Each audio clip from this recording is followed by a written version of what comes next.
banyak pula yang mendukung dan sadar dampak ke depan dan dari kata lockdown. Awalnya akun tersebut menanyakan kesiapan negara ini saat menghadapi lockdown. Jika Indonesia lockdown, kita siap nggak menanggung dampaknya? Hashtag lockdown Indonesia, a threat. Mohon ditambahkan atau diralat jika ada salah kata, karena saya bukan pengamat ekonomi. Saya hanya orang awam yang melihat dampak luarnya. Tulis akun @queensky021. Akun tersebut lalu menganalisa alasan Jokowi belum menerapkan sistem lockdown. Alasannya kemungkinan karena jumlah yang terinfeksi belum pada tahap yang mengkhawatirkan.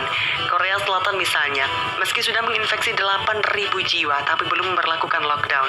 Salah satu cara untuk mencegah penyebaran adalah menjaga kesehatan diri sendiri, peduli dengan badan sendiri. Ini wajib dan harus dipatuhi saat ini. Akun tersebut juga mengungkapkan efek bagi suatu negara jika lockdown, yaitu ditakutkan akan terjadi krisis moneter yang besar-besaran melebihi tahun 98. Jika di lockdown dari sisi ekonomi, yang pertama, maskapai penerbangan mengalami kerugian yang amat besar. Akibatnya pekerjaannya akan dipotong gaji atau PHK. Kedua, tempat-tempat wisata sudah bukan sepi lagi, tapi kosong. Tak ada pendapatan, rugi besar. Pekerja otomatis potong gaji atau PHK. Ketiga, sekolah diliburkan, kerja diliburkan. Orang Indonesia banyak yang di perantauan. Pasti kalau ada libur panjangnya, pilihannya mudik. Orang Indonesia bisa dilarang mudik? Tak akan bisa. Orang Indonesia banyak yang tidak patuh. Kalau pada mudik justru penyebarannya akan lebih parah.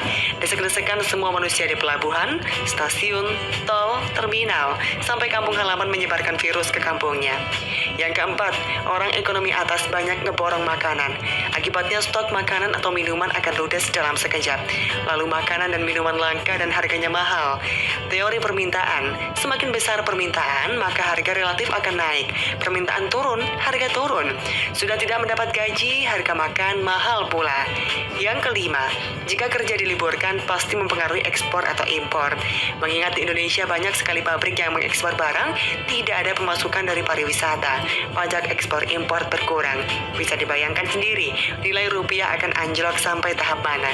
Ia paling bawah, krisis moneter jilid 2. Sudah kena penyakit, beli makan tidak terbeli, beli masker tidak terbeli, pasti akan ada kerusuhan di mana-mana. Akun tersebut menambahkan kalau pemerintah bukannya tidak bisa lockdown, tapi itulah, berat, harus siap segala dampaknya. Lockdown itu pilihan terakhir jika yang terinfeksi sudah pada tahap yang mengkhawatirkan.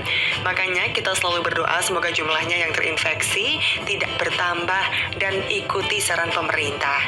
Akhirnya akun tersebut menuliskan untuk jaga kesehatan, sering cuci tangan, tidak keluar rumah kalau tidak begitu penting, hanya itu yang bisa kita lakukan saat ini.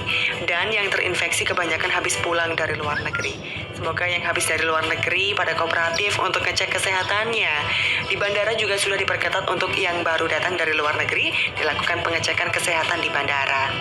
Menurut akun tersebut, saat ini kita jangan hanya menyuruh pemerintah untuk lockdown.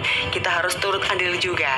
Ayo semuanya kita kerjasama lawan virus coronanya dengan peduli kesehatan dan kebersihan diri sendiri dan keluarga.